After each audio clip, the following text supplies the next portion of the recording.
How you doing, guys? Gord TCG here, and today I'm going to be bringing you another deck profile. This is a fun one. I don't have a deck code for this one right now because I don't plan on playing this competitive. This is more of a fun deck to play.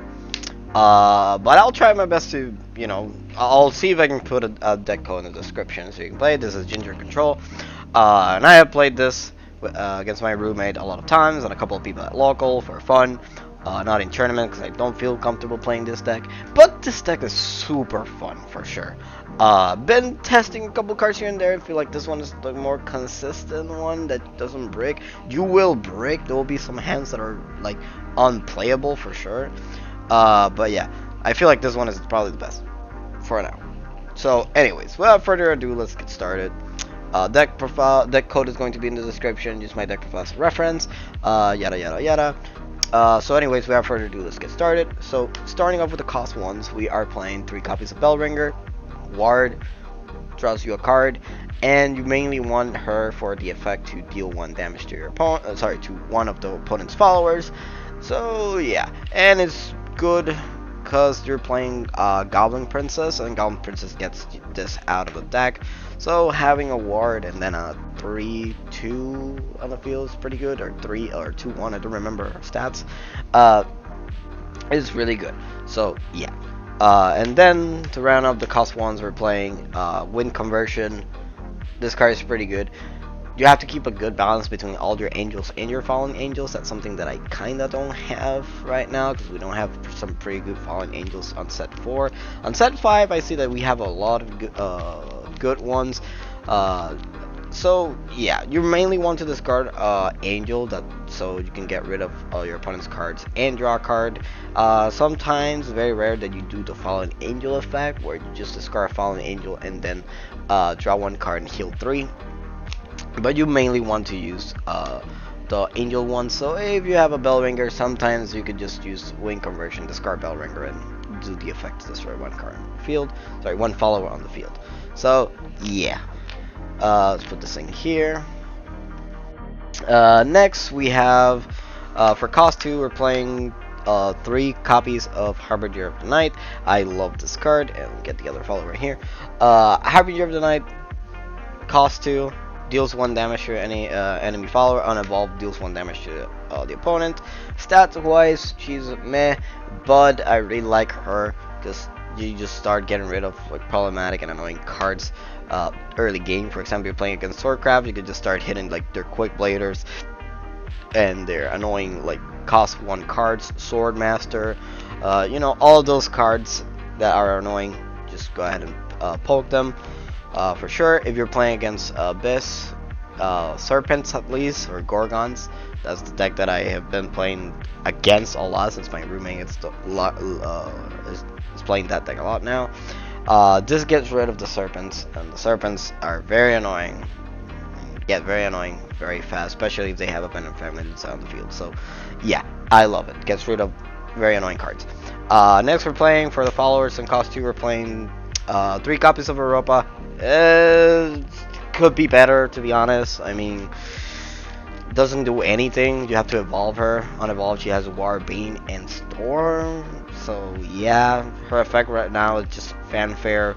Flip a copy of herself on the evolved deck, and just she gets +1/+1. I don't know. Not a fan of her, to be honest. I prefer playing cards that are give me more stuff, and she evolves for 2, so it's a turn 4, turn 3 if you're going second card. So yeah, but she comes up a couple times. I'll probably cut her to 1 or 2, because to be honest, anyways, to round up the cost 2 cards, we're playing Fiery Chain and Rhymewind. Love Fiery Chain. It actually hits a lot of cards and hits multiple cards. Playing against heroes, this card just helps you a lot, and you really want to see this in your opening hand at least if you're playing against them. So you start disassembling their field little by little. Especially this hits Nards and any other one and any other card. If your opponent plays Fuller Fencer, this hits the tokens. For the hero cards, this hits a Valiant Fencer. if they haven't evolved it, and I don't remember any other card that could get hit by this card.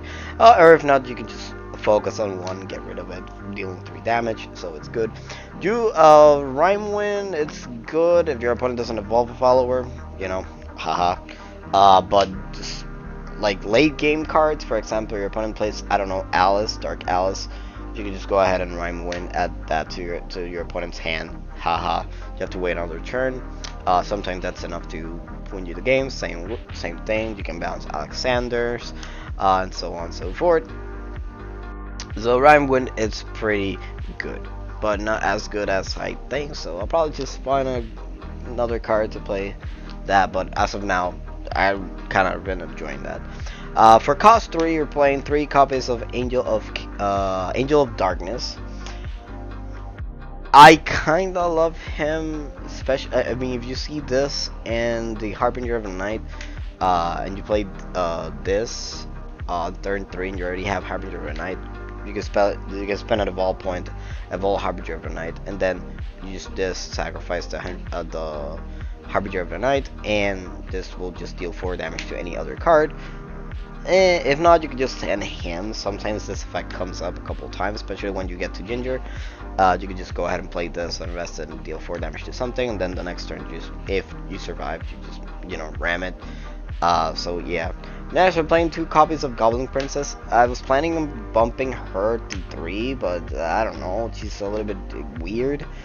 I really like her because she gets you a cost 1 neutral card, so she gets you either Goblin or Bellringer Angel. Obviously, the one targeting here is going to be Bellringer Angel. And on evolve, she puts a Goblin King into the EX, and the Goblin King is very big. It's a cost 4 ward that has 6/6. That on play gives all the Goblinoids +1/+1, so it gives +1/+1 to the princess. So yeah. Next, we're playing 3 copies of Star Reader Stella. Kind of love and hate this card. You look at top 4 cards, 1 to the hand, 1 to the graveyard, 1 to the top, 1 to the bottom. You kind of like cycle 4 cards from the top of your deck, so you can get to your win con, being Ginger, and any other high cost follower that you can cheat out with Ginger. So it's good. And then her strike ability is that you can get to see the top card of the deck and either add, like, leave it on top or send it to the graveyard. She basically scry 1. I like it, but I'm pretty sure there's going to be something better in the future for sure. But for now, this is good. Just cycles your deck a lot, especially sometimes you might brick and you really need to start seeing your pieces. But yeah, next we're playing Merlin. Merlin just adds you any spell. Obviously, we have a Fiery Chain, then copy it, whatever. Next we're playing 1 copy of Fate's Hand and 1 copy of Wish Bolt. Fate's Hand's amazing, especially if you get it, you know, start getting Merlin and Fate's Hand, just draw a shit ton of cards. Witch Bolt, same thing. If you have an evolved follower, just nuke it. So it's super good. So yeah, I don't know what to say, to be honest. They're like, those are kind of like self-explanatory cards for sure. So yeah, and now to kind of like the main win con. We're playing the 3 copies of Ginger. This card is kind of like a love and hate relationship. I kind of love it, but kind of hate it type of thing. Cause yeah, but it was either this or play Chimera or play something weird with Earthright. But her effect is that when you play it, you get to play 1 card from your hand for free, but you don't use their fanfare, and they cannot attack, so that kind of sucks. So obviously you have to play cards that don't have any fanfare effect, so you can do activated effects. For example, Angel of Darkness is one that you can just play from the hand and then rest it since it's an activate effect. But the main targets for it is going to be Lucifer, since he has ward, and then during the end phase you heal 4 damage. And if he survives, that's probably pretty much game. He turns into a 8/9, I think. I don't remember. What does he turn into? He turns into a 8/7. So Yeah, believe me. And then during the end phase deals 4 damage. Yeah, it's going to be very hard for your opponent to get rid of this card. And then the other card that I really love as a target is going to be Angel of Chaos. Activate, vanish 3 cards with Fallen Angel in your drop zone, or sorry, in your graveyard. Steal one of your opponent's cards. This card has won me a lot of games right now. So yeah, I was playing less, but since she's treated as an angel too, I just needed to play her. And finally, but not least, one of the other targets, I kinda big iffy about it. Playing 2 copies of Israfil. I mean, you don't get the fanfare effect to just draw. Sorry, to heal 4. Obviously, this card can't attack, so that kind of sucks. So you can't use the strike effect. And if you evolve her, I mean, you probably won't have any evolve points. And if you do, I mean, yeah, you can't attack either way. So you can't use the effect. So it kind of sucks, but it's probably one of the best. Scissor this or Bahamut, and since this is an angel, win conversion has some good synergy with this card. So yeah, these are the only targets for now. I don't like it, but it is what it is for now. But at least the 6 ones are probably the bread and butter of it. I was playing Bahamut, but yet again, Bahamut is fanfare effect, so yeah. Anyways, for the Evolve deck, we're playing 2 copies of Merlin and 2 copies of Harbinger of the Night.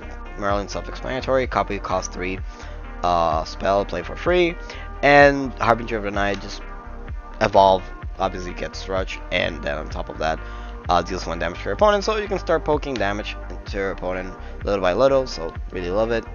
1 copy of Europa, let's move this aside. Nice. We have 1 copy of Europa, 1 Goblin Princess, 1 Israfil Evolve, 1 Bellringer, 1 World Wielder Ginger, and Lucifer. That's it for the Evolve deck. Europa, self-explanatory, Stormbane on board. Goblin Princess on Evolve puts a Goblin King to your EX. Israfil, it's just a big card if you actually manage to play her. Because Strike deals 5 damage to every enemy following the field, and she's a 10/10, so it's going to be very annoying to get rid of. Bellringer, self-explanatory.